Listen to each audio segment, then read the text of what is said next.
cette rencontre. C'est donc parti avec les Léopards, tout de bleu vêtus, qui vont se faire les premières passes sur cette pelouse du stade Al-Barid de Rabat. Essayer de commencer par une victoire, mais face à eux, il y a évidemment cette équipe béninoise qui a les mêmes ambitions. Saka, pour faire construire en s'appuyant Samuel Moutoussamy. Et Bongonda, Bongonda qui va ouvrir le score sur cette erreur de la défense béninoise. Elle est sanctionnée directement. C'est le numéro 10 des Léopards qui fait trembler les filets à la 16e minute. 1-0 pour le Congo. La République démocratique du Congo prend l'avantage. Quel coup du sort là avec ce but de la RDC. La mésentente elle est terrible, hein. L'image aussi est terrible.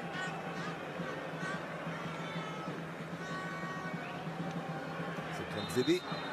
On va se replacer, hein, cette charnière solide avec le joueur de Lille associé au joueur de Burnley, Wan-Bissaka, hein, les binationaux. Alors avant on avait l'habitude d'avoir dans cette équipe de l'RDC essentiellement des joueurs qui avaient grandi ou qui avaient été formés en Belgique.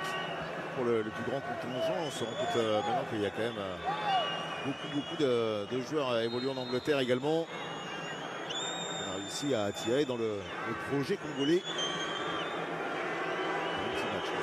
De disputer la prochaine Coupe du Monde. Allez, le coup de tête. C'était Dodo Doku qui avait réussi à surprendre Lionel Mpazi. Ça flirte avec le poteau droit des buts congolais. Encore une fois, hein, il faut arrêter d'exécuter. Yembe. Interception de Jodel Dossou. Encore une fois pour Doku qui essaie de frapper, qui a voulu surprendre la défense hein, avec cet enchaînement rapide. Contre les... besoin de rentrer forcément dans la surface de réparation. Il a mis la puissance en tout cas, hein. C'est vrai que le ballon s'envole un petit peu. Il leur faut réagir évidemment depuis cette ouverture du score de Théo Bongonda. Ils ont pourtant la possession de balle, hein. Ce sont les 66% de possession de balle pour les Guépards béninois. Bien du mal à s'approcher, à venir inquiéter le gardien de la RDC. Il a convoqué, voilà, qui a dit que a priori ça ne devait pas correspondre au plan de jeu de Sébastien de Sabre.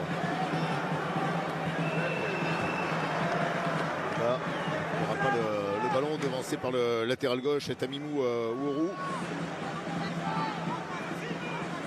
Wan-Bissaka pour la remise en jeu.